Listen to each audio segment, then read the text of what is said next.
uptake of the ERA for Health funding projects. And we are glad to have you all joining us for this event. Today's webinar is titled Communicating Science with Impact, Engaging Policymakers, Industry and Society through Clear and Purposeful Communication. We are all well aware that communicating research outcomes effectively proves to be essential to ensure that science impact matters beyond academia, especially when it comes to informing policymakers and engaging with industry and society. Therefore, it's my great pleasure to introduce our speaker, Dr. Davide Magagna, who will provide us with an insightful presentation on science, communication, and techniques to enhance its impact. Davide is a project leader and scientific project officer at the European Commission Joint Research Centre, where he focuses on transformative innovation policies. He coordinates the EU Preparatory Action Innovation for Place-Based Transformations, exploring how territorial challenges and competitiveness relate to sustainable transitions. Before joining the JRC, he held different positions, including ecological transition expert at the Italian Ministry of Ecological Transition. He holds a PhD in wave energy conversion from the University of Southampton and an MBA from Maastricht University. Given the solid experience he has gained so far in this field, we look forward to hearing his insightful and presentation on how to improve scientific communication towards policymakers and how to make it more impactful and meaningful. Davide, thank you so much for being with us today. It's a great pleasure, and I'm looking forward to hearing from you, and the floor is yours. Thanks. Thank you, Julia. Just before we start, the Q&A will be open in 45 minutes, just after the talk. So the chat option is not optional right now. So if you have any question, just leave it at the end. And thank you very much. And one more notification: our next webinar would be in December 15. On responsive research and innovation. So if you want to stay updated, please register to our newsletter. And thank you. Thanks, Shlomit. And Davide, now really the floor is yours. Thanks. Thank you, Julia. Thank you, Shlomit. Good morning, everyone. My name is Davide Magagna. As already Julia presented me, so I'm here with the scope of trying to help you understanding how we communicate science with impact. Yeah, this is me. So I thought it was nice to start with actually telling you who I am. But already Julius did a lot of the presentation, but I think what is relevant the most is like, why is this person talking to me? If you're asking yourself this question, I've been working for more than 9 years at the European Commission, where I do different things, but one of them is science for policy. So understanding how to translate scientific results that we do into to support policymakers driving policy forwards and to work on innovation policy.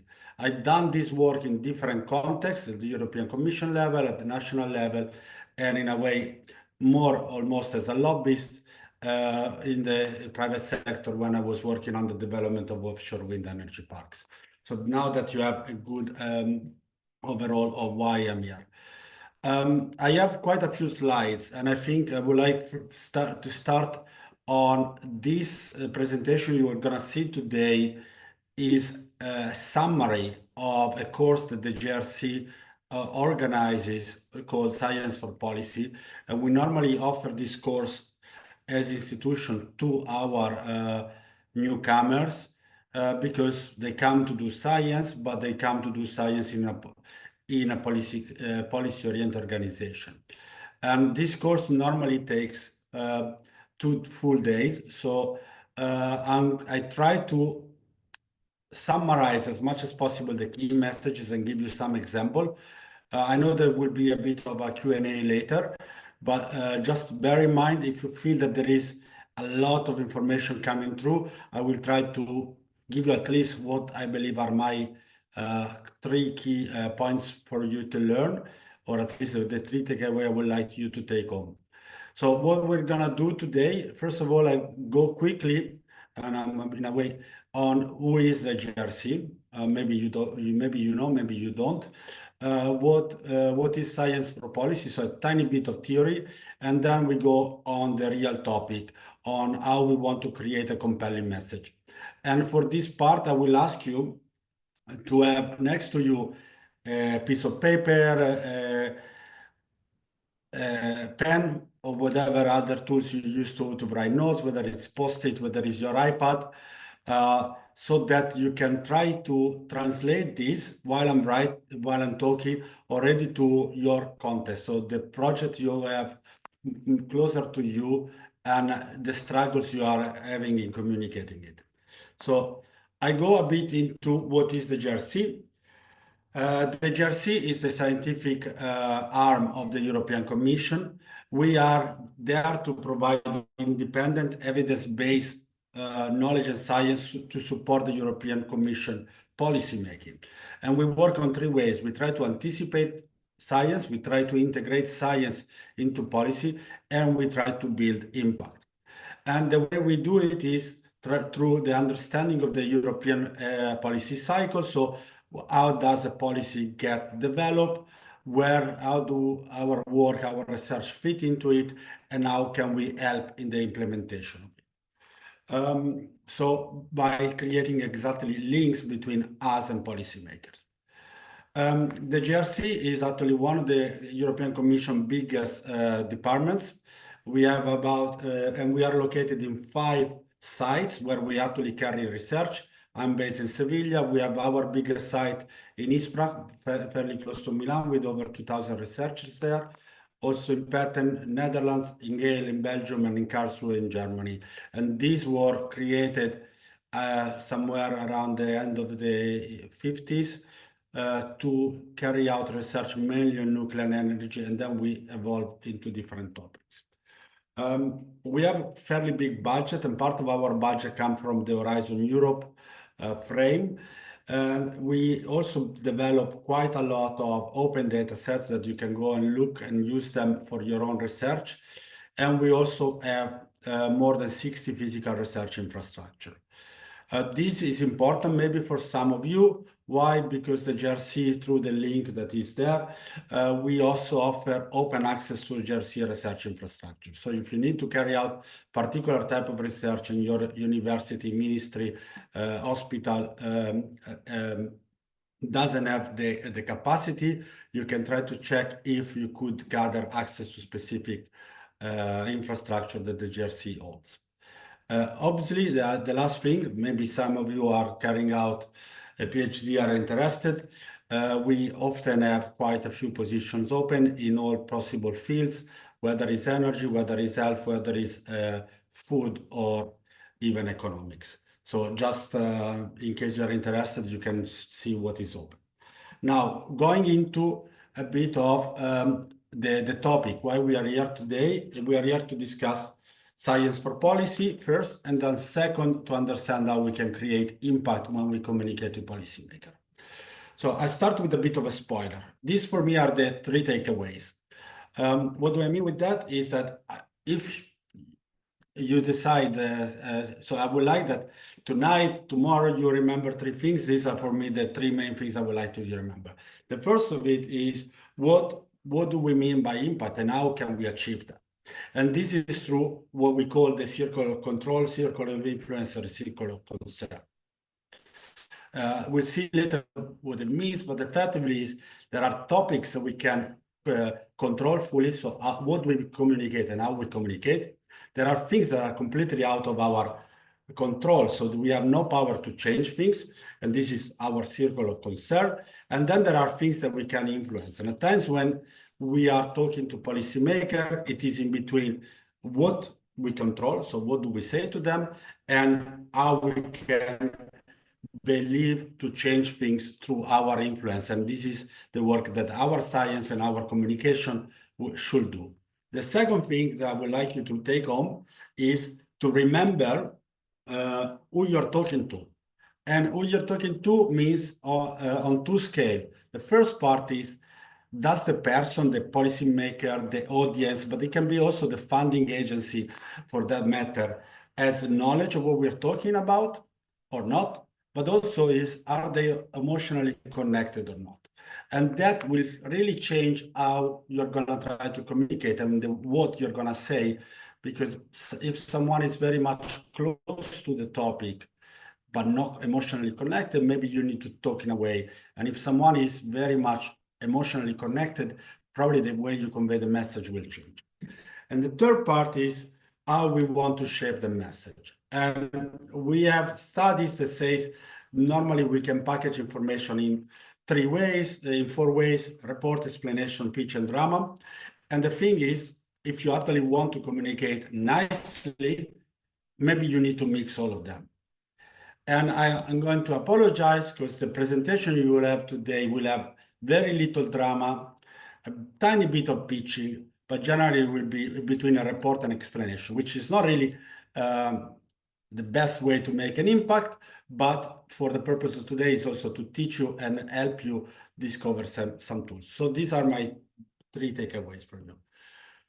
So I want to start with a bit of terminology, because we are here to talk about communicating science to policymaker, and understand 3 basic things.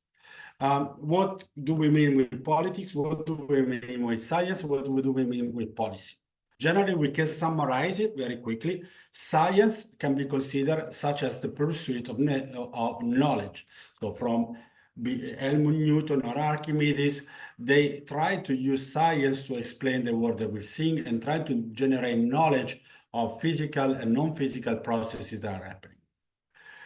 Policy, instead, is often, and I think Giulia, for example, from Lombardy can say, is the decision of a course of action. So through science, often what we do, we develop a series of policy options, and then a policy option is selected based often on the political guidance that is given. And politics can be seen as the way that we make sense of the world, but also a bit of compromise and the action to reach compromise or majority to select determinate policy option.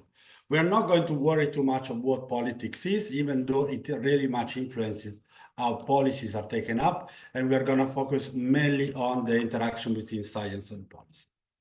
So we have to say that in the recent years, and I know that we are here talking to Era for Health, so many of you, we can make very easily references to all the scientific communication that has happened during the COVID outbreak.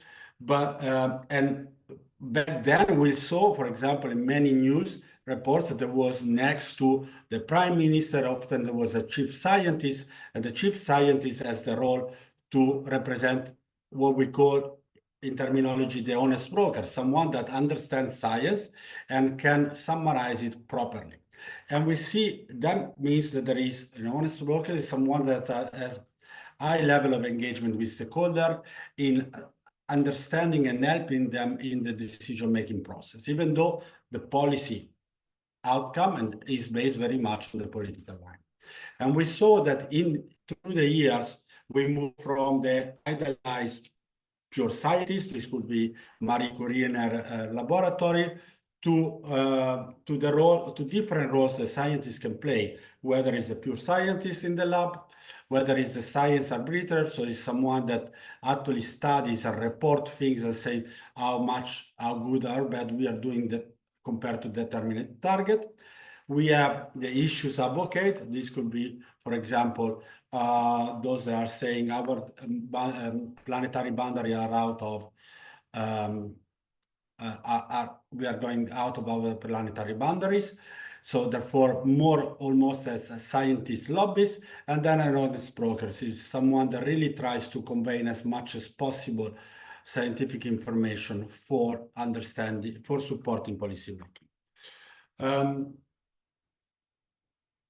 Having said that, what is important here is that we try to understand the overlapping between what might be useful for policy, what are we working on, and the specific context we are operating. Because at times, the policy focus might be very much far away from the science we are doing, or very much not in the context. So if any of you is asked to deliver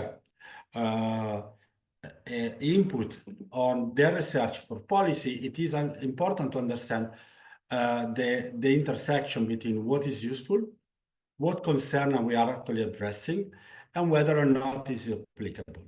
And if we match these three conditions, then we have the information on what is appropriate for evidence. Okay?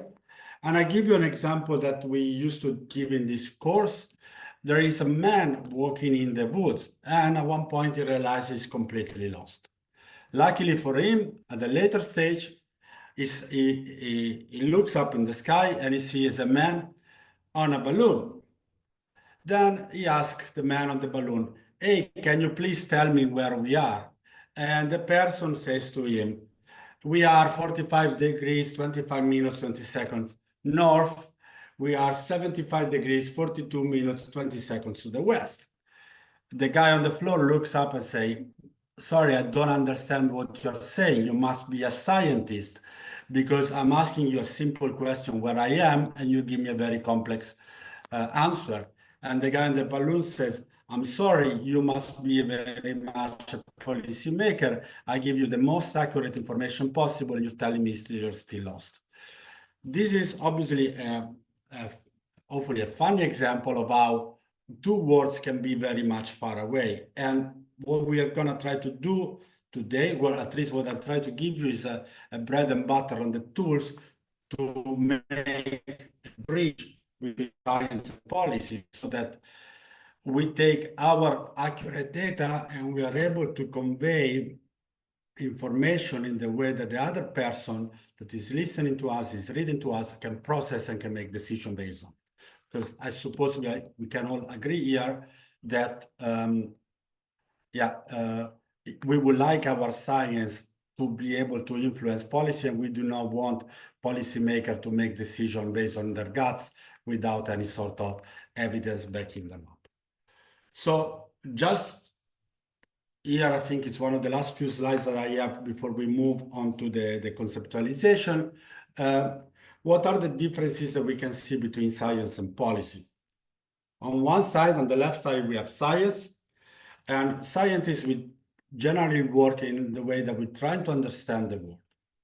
We try to operate in a world that is problem-oriented, and we move towards, and we use investigation to try to experiment and discover this understanding that we want to do.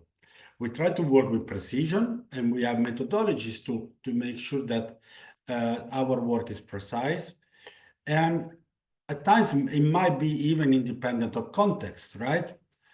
And generally, we accept that we can have risk and failures, and that our research does not always yield results. On the other side, if we put ourselves in the policymaker or a politician shoes, we know that their role is different. They're trying to manage the world. They try to operate in a service-oriented.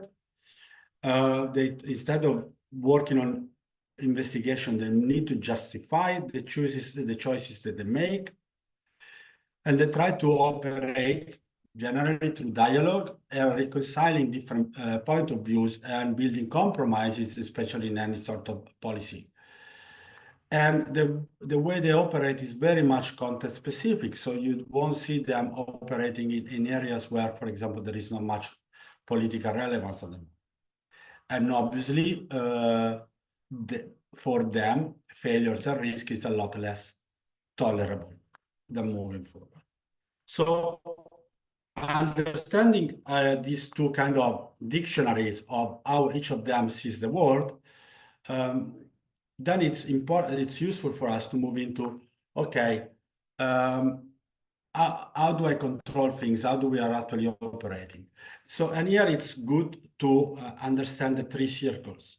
The circle of concern is I have no power to change things. What do I mean?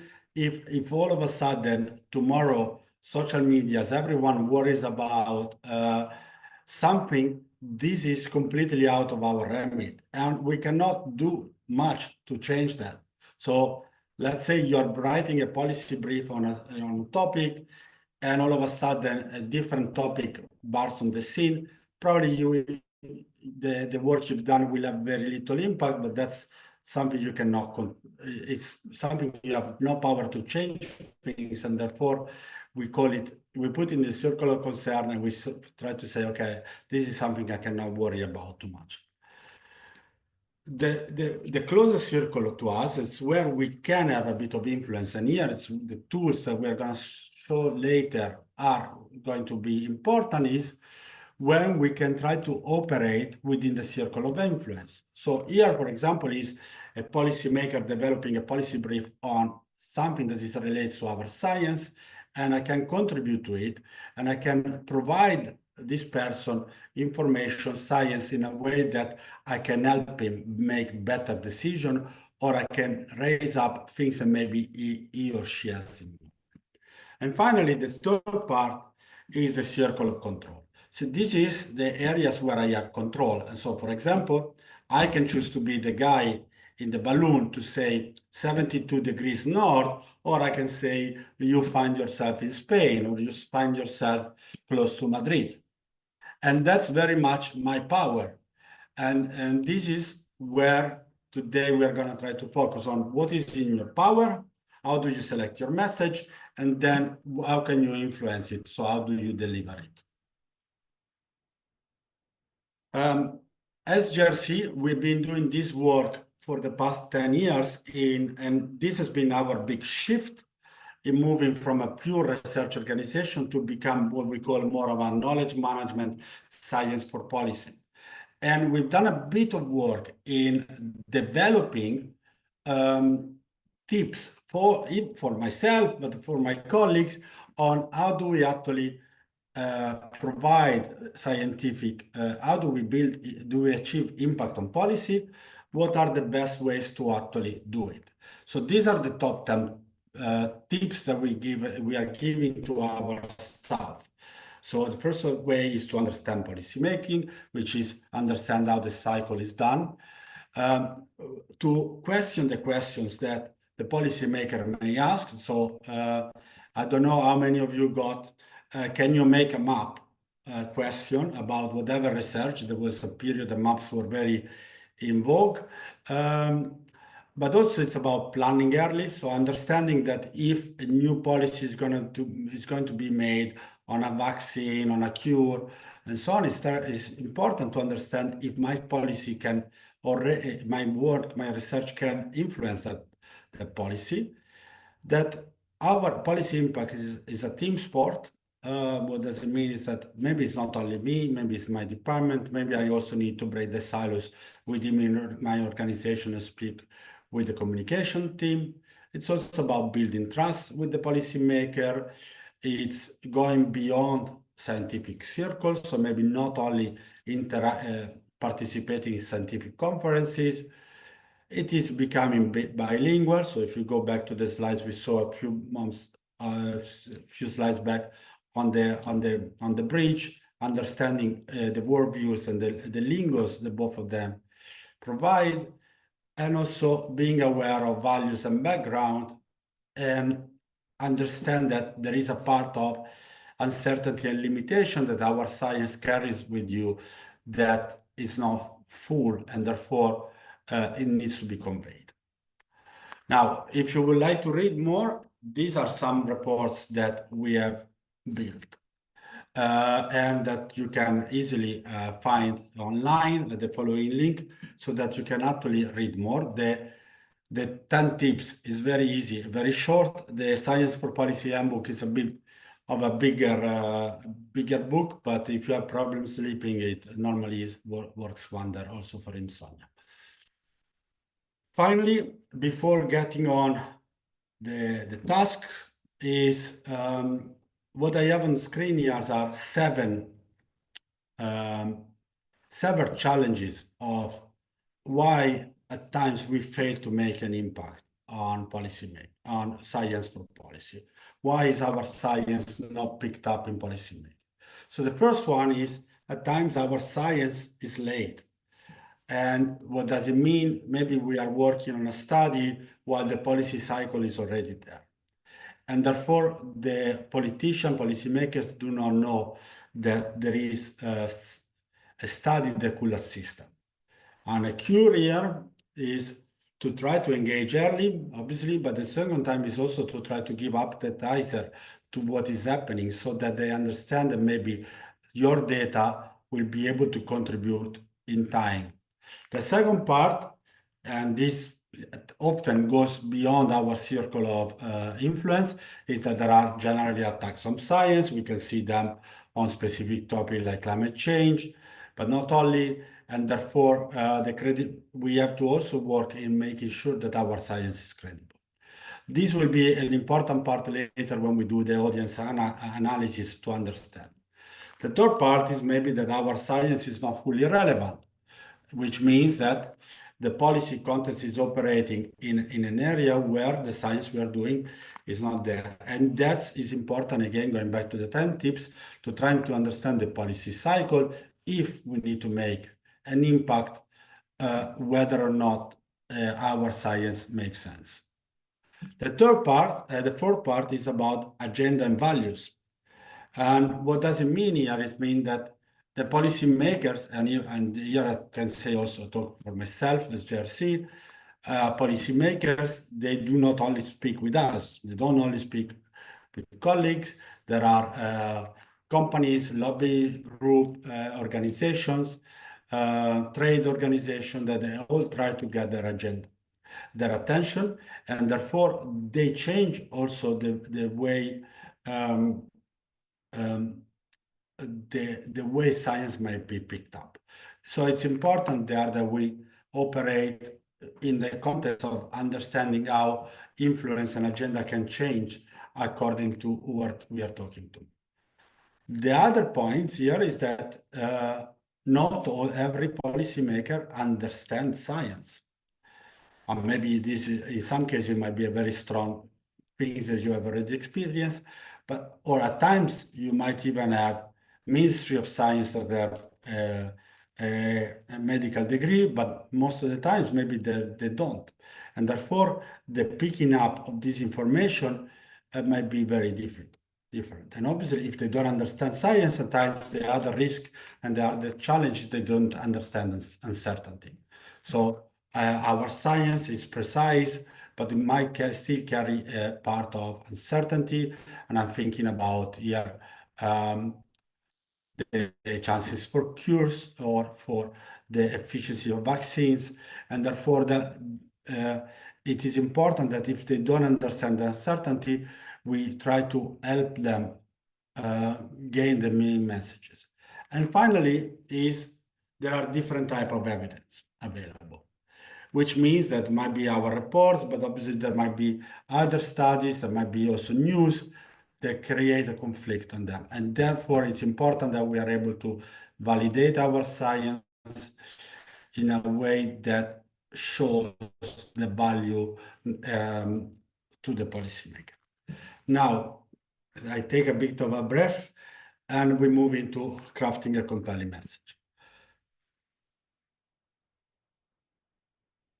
So in the first part, we worked and we discussed about what is science for policy, what we are trying to achieve, and how do we want to make impact. Now, the best way to make impact is to try to build a message that is compelling. Some years ago, I was attending a meeting in Dublin, and there were different chief scientists from different countries in Europe, including the UK, but also the US. And we were discussing science for policy, and there were also a couple of ministries from different countries. One of them says, politicians are often like bees. and they need to move from flower to flowers, which is problem to problem, but they tend also to go to the beast that is more beautiful, which is difficult for us at times as scientists, that we need to bear in mind that when we drafting messages for policymaker, it needs to be attractive. But just to put ourselves a bit in the shoes or in the life of a policymaker, is that any policymaker that we are working with, whether it's a regional policymaker in our small constituency or a European or a national policymaker, is often seeking for information. And the information available at time is even too much. And therefore, it is important that we are actually operating. So there is a say that we say that there is information overload. And our organization, often we write so many reports. And right now we are in a world where we are writing reports, but many of the people we are talking to get information through LinkedIn, Twitter, or any other social media. Therefore, you can understand that a 70-page report might not be the easiest thing to deliver and to convey information, and which means that, therefore, our policymaker may feel under this drowned by the information. Understanding which one is important to take then is hard. And also, one thing that is quite clear is that not all the time the policymakers we are operating with are experts, okay? But even if they are experts, going back to the 2 slides before, they might be overwhelmed. And therefore, it is quite clear that we need to help provide information in a way that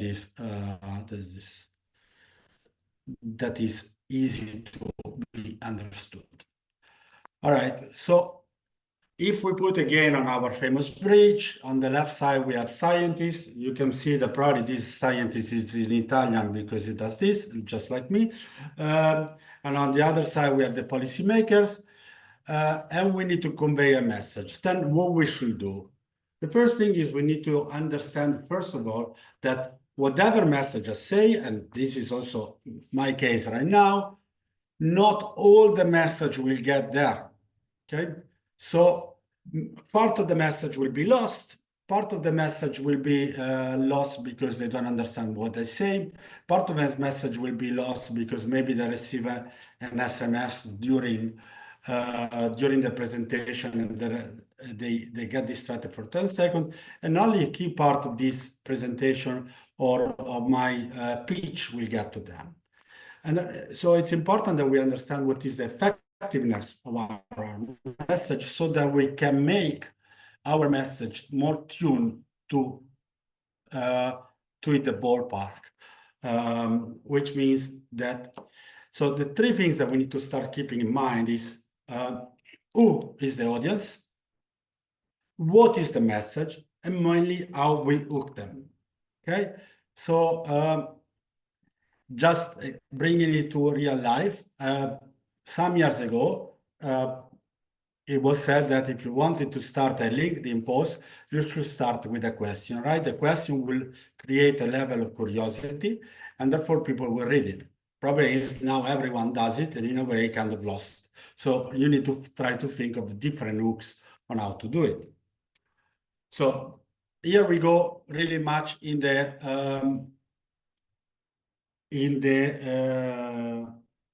practical examples. So I would like, as I said at the start, that if you spend a minute now or 30 seconds to think about your own research and who you might need to communicate to. And I know that some of you are here because as Area for Health, there is a policy impact work package, which means that eventually some of the work that is carried out under Area for Health needs to be communicated to policymakers.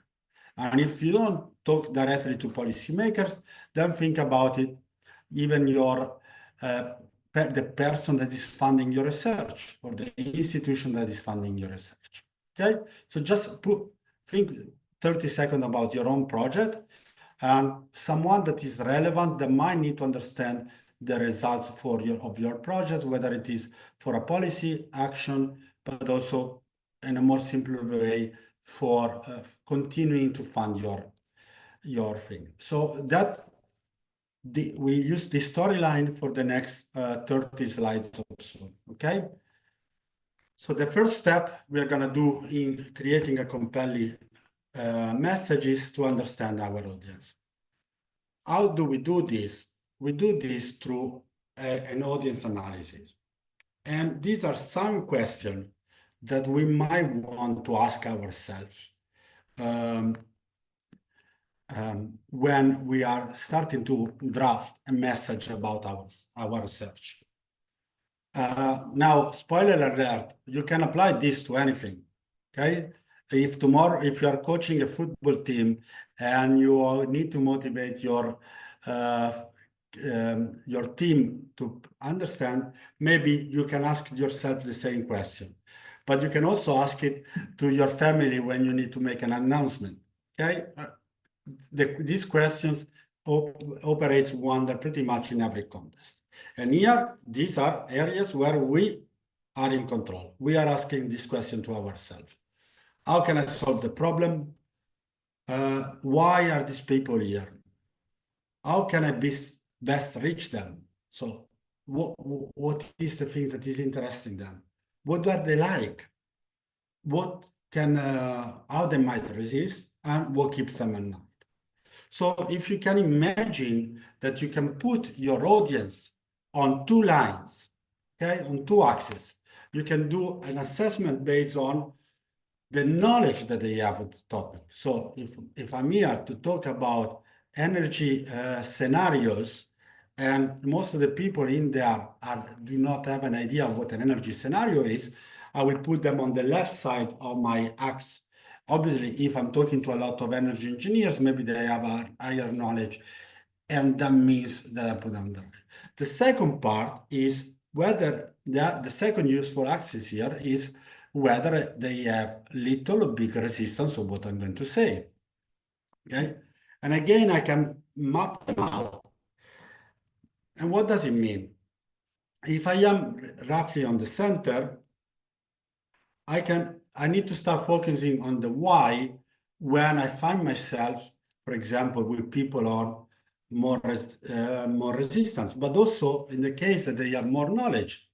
If they are there and they know the topic, then why are they here? Why I'm asking them to spend time on it? So I really need to focus on the why.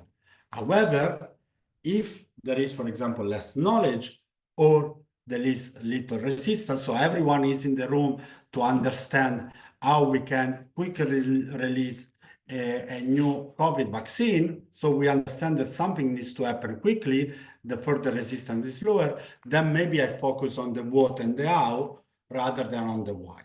And these are very useful things that will help us then and develop the key message, okay?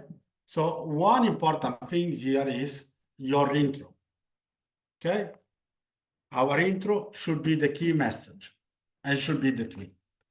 This is, in a way, kind of opposite to what we normally do when we write a paper. We write a paper, we write an abstract, and in the abstract, we kind of repeat, synthesizing what we do. And we are here, often, we need to kind of start with the conclusion, right? We recommend this. We want to do that.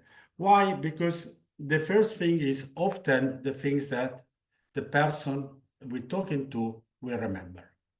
And therefore, we need to kind of shift the way we are operating from our scientific writing into the communication for impact. So if there is one thing, again, thinking back to what I'm asking to write on your notebook, if there is one thing that you want your policymaker, funding agencies to remember, what should it be? And the way to do this could be to work to the inverted pyramid. And as you see, here is very much opposite to what we normally do. You start with the key messages. You provide some supporting information through maybe quotes. Then you can add additional facts and information. background and methodology. So effectively, you take your research paper that you wrote, and you're very happy that it got published in Nature, and then you write it upside down. If any of you is writing briefs, at times we also get to write brief. That is often how, for example, our commissioner, our director general wants the messages. We start with the 3 lines that the person has to take.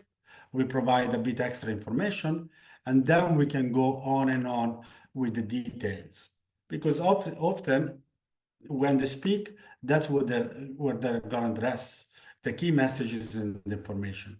The background is useful for the people next to them that then eventually will develop the methodology that is needed. So some tools here that you can... Davide, sorry, I interrupt you. You have 5-10 minutes to go. Thanks. Sorry. Ooh, then I'm gonna go very, very quick. Because I'm still have 30 slides, so it's fine.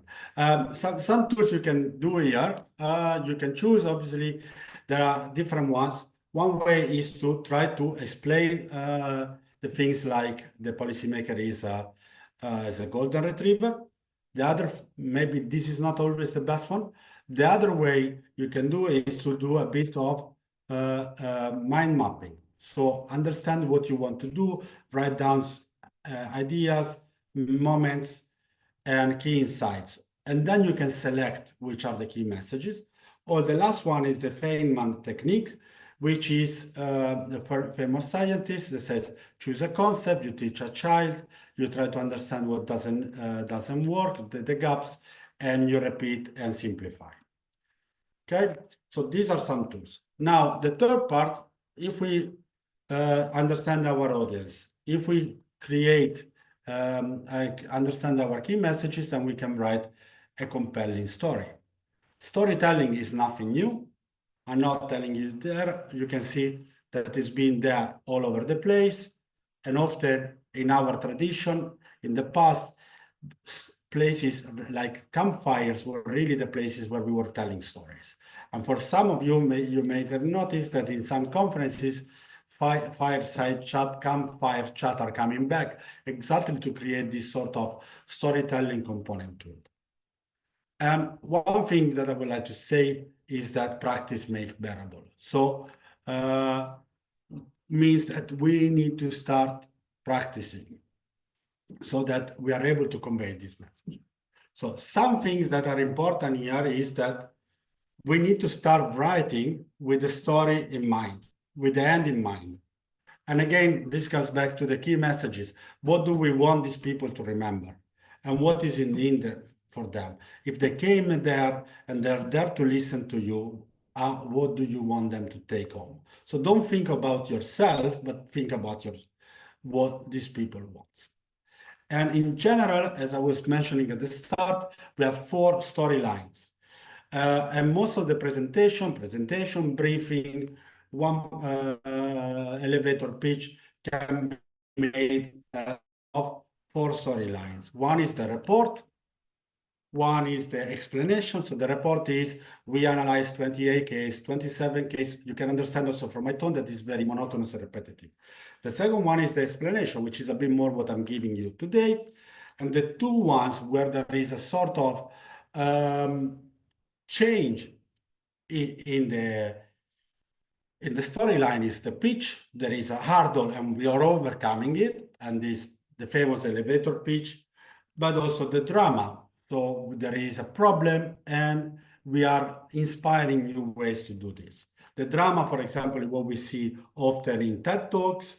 The pitch is what we try to do also in job interviews, in product launch, try to understand how we made the world better, overcoming a pattern. The fourth part of this story is to use visuals. So here, obviously, I can make a bit of ground because visual can make a difference. Okay? So, and this is important because the way we choose visual can get your point across very easily and help us understand more. Okay? So I don't know if any of you has ever been to a conference when someone had a presentation like this. This is not a presentation. This is a report put in slides. Okay, a different way to do this is this case of rubbish in Belgium. Okay, and now without looking at all these slides, I just want to focus on the part in which we actually the three parts. The first thing is we started with a problem. There is a problem. Every time there is a market, there is a lot of rubbish. So we come up with the action plan. First, we come up with an action plan, the drama, how do we make the world better? And then the action, the pitch, how do we actually design it? So if you go back to these slides, you see that we present the action in a way that connects problem to overcoming the problem. Other ways to do this is, okay, is the EU development policy changing? Which are the problems? What do we do? And how do we reinvent the wheels? Okay? This, and the importance of visuals is, even in our case of the GRC, this is a GRC report. You can understand if you try to give this to a policymaker, it will probably just say, okay, I skip this, okay? Now, the thing here is that the visual you choose to do should reflect your story, which means at times you don't have to make the smartest video, the smartest visual, but the visual that hits the point. So just to give some quick example, the two graphs, left and right, they present the same things. They present the Bermuda population growth. I have a general preference for the slide, the figure on the right, because it's nicer. But if I need to convey how male and female population has grown over the year, the one on the left is definitely way better because it gives this information to the point. So it's about us to select which one is easier to read and which makes a point. The second thing is to choose the right format. All right, these three graphs, they present the same study, which is the amount of sugar that is available in different, where do people get sugar based on age and based on medium. So it can be cakes, sweets, drinks, and so on.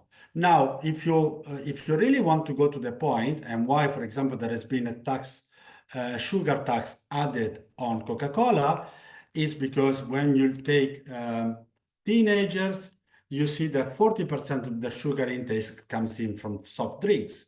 And therefore, if you need to tackle child obesity and you want to make the same information, delivering the gray and red picture helps getting the information to the point. And this is the same data just represented in three different formats. Another example is the evolution of how we consume energy in the world. This is from our world in data.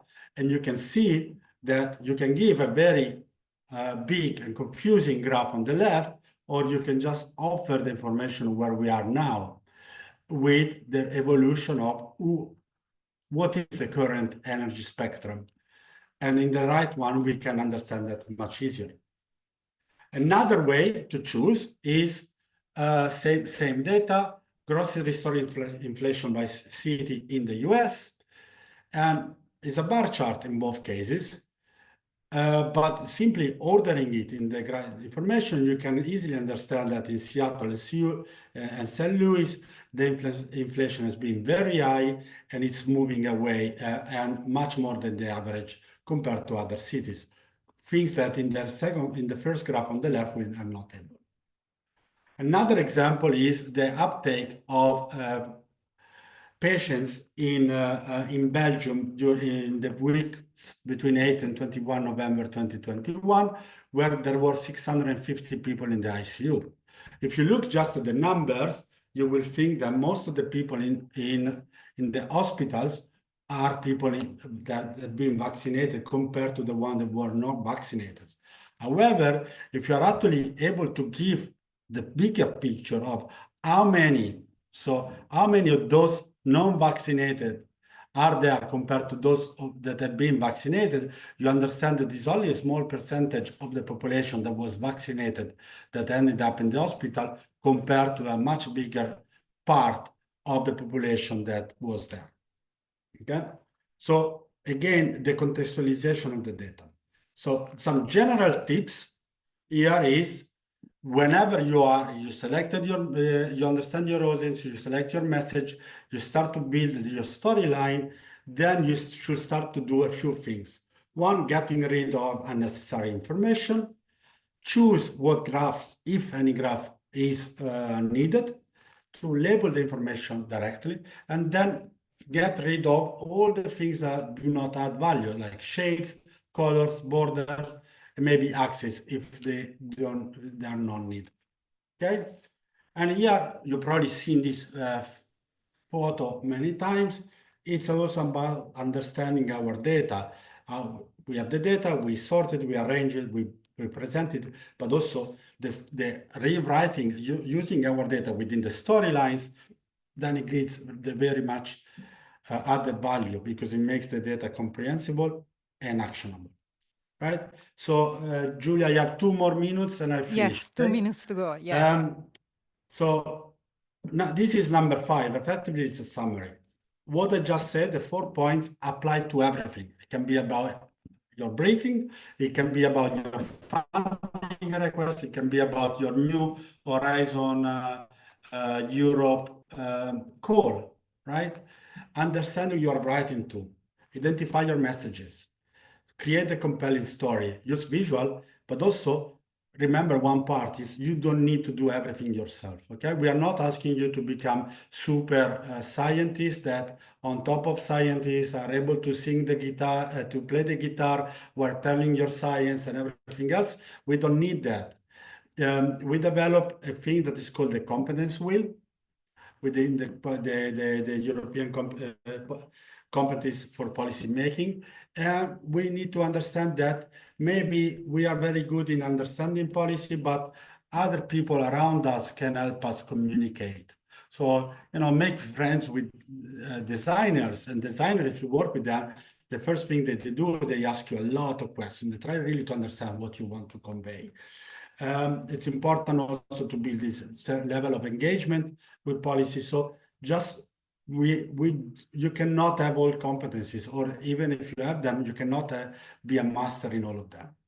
So I would just like to close with 2 things. Number 1, you got this.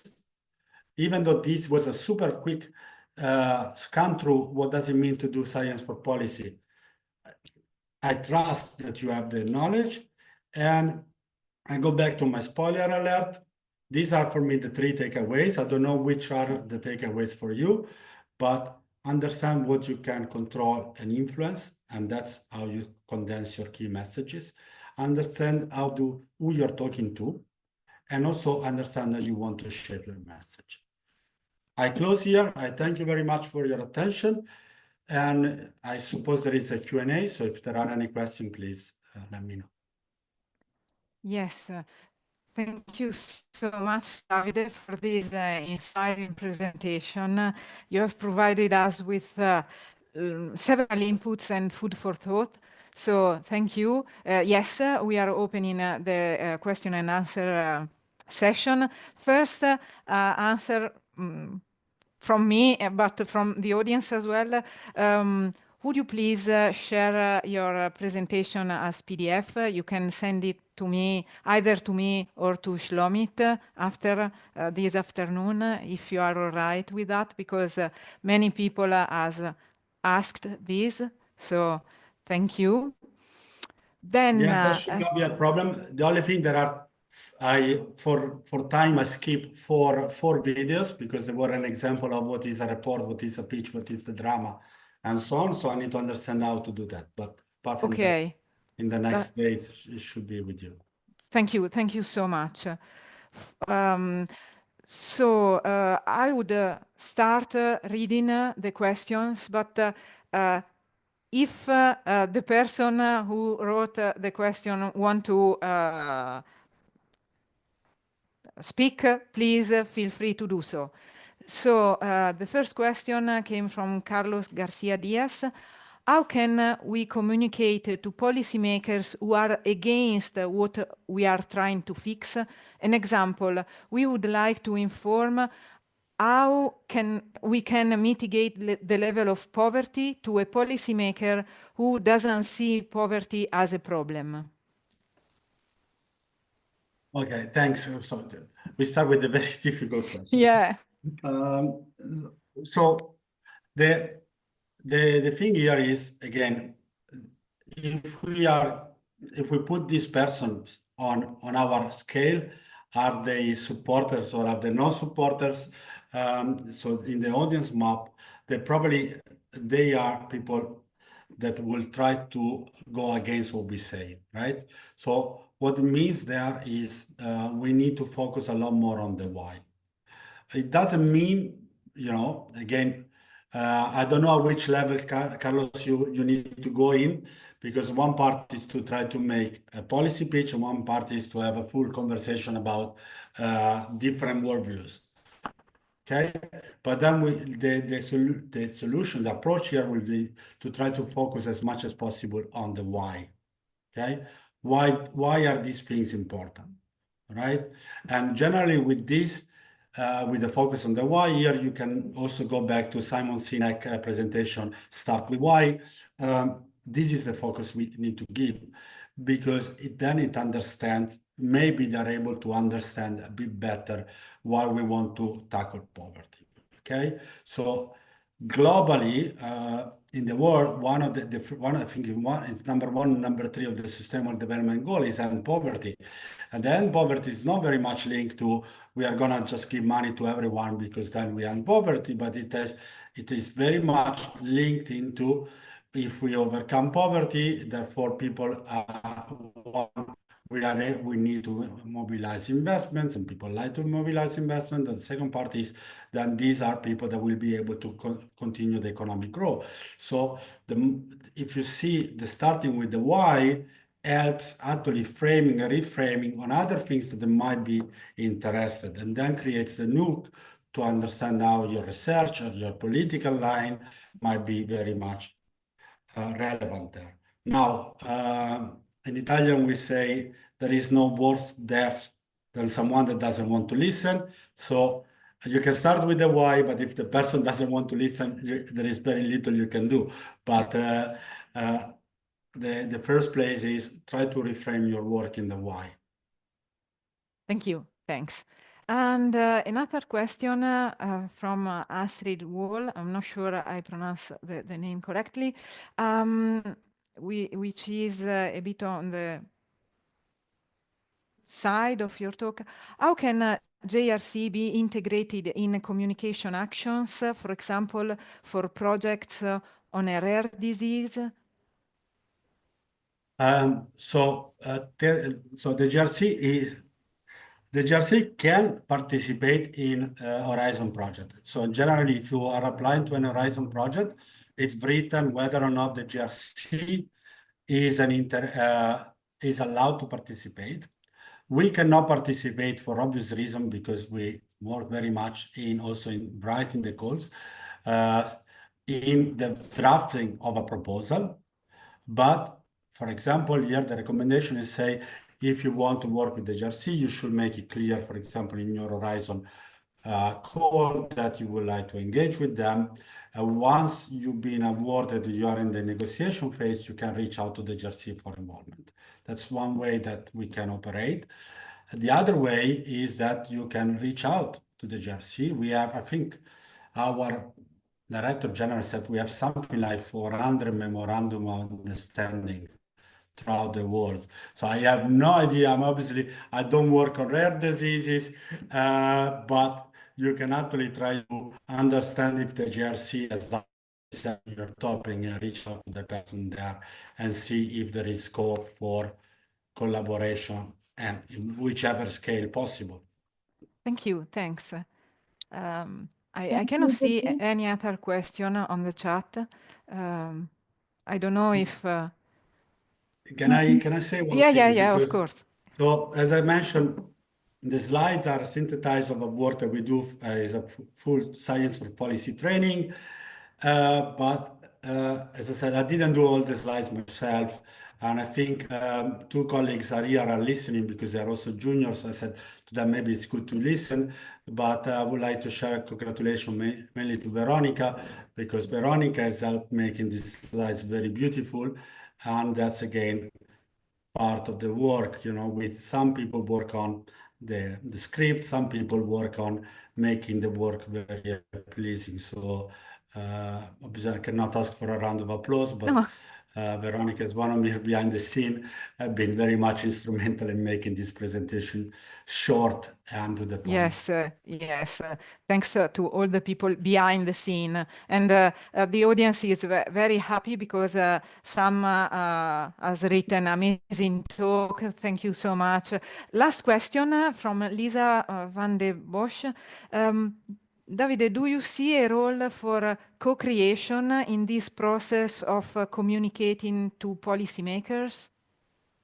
So the JRC, we created a policy lab some years ago. I'm not part of it. The policy lab now is also part of the Secretariat General of the European Commission, and we do quite a bit of co-creation for policy. Okay, so there is a scope. And it's very much possible there. And I think even we have a few reports that I'm gonna try to give you the link. So there is a scope there, and it really depends obviously on the policy, and if the policy is in planning, or again, I'm thinking once more of the COVID, because the COVID was a very example of how on one side we needed to synthesize research data very quickly. We needed to develop methodology to test false positive, false negative very quickly, which is a work actually the GRC has done. But also it required more of an immediate political response. So there is not a lot of planning there. While in other cases, there are areas for policy planning. And Julia, maybe you can also answer, because you're part of our preparatory action, that we are trying, like we are saying that for certain things, it's quite important to do co-creation for policy, not only with scientists or academia and policymaker, but also with the business sector, because that kind of helps deliver a policy that is a bit more owned. There is ownership, but there is also more implementability. Thanks, thank you. So you are writing the link on the chat? Yes, I'm copying the link and I'm putting it there. Okay, thanks. So if no any other question from the audience, I would like to thank everyone really who joined us today. We hope this session offer you useful ideas and practical takeaways for your own work. And I've got mine, so I'm happy. Thanks again for being with us, and we are looking forward to seeing you at the next ERA for Health webinar, which is on the 15th of December, and Shlomit has put all the information on the chat. Thanks again to Davide. Really, it was a very inspirational presentation. Thanks. I know you are very busy, as we all are, but I really appreciated your effort and your time with us. Thank you to Shlomit as well, who organized the all webinars, and she's the queen of our ERA for Health webinars. And from my side, from sunny Milan, I would like to say goodbye and see you next time then. Thank Bye. you, Julia. Bye. Just to add that the recording will be uploaded to ERA for Health YouTube channel, and you will all get an email through the registration. And if you have any questions to Davide, you can find him on LinkedIn, or you can send an email to me, and I will connect between you. Thank you very much for attending. Thanks. Bye-bye. Bye. Bye-bye.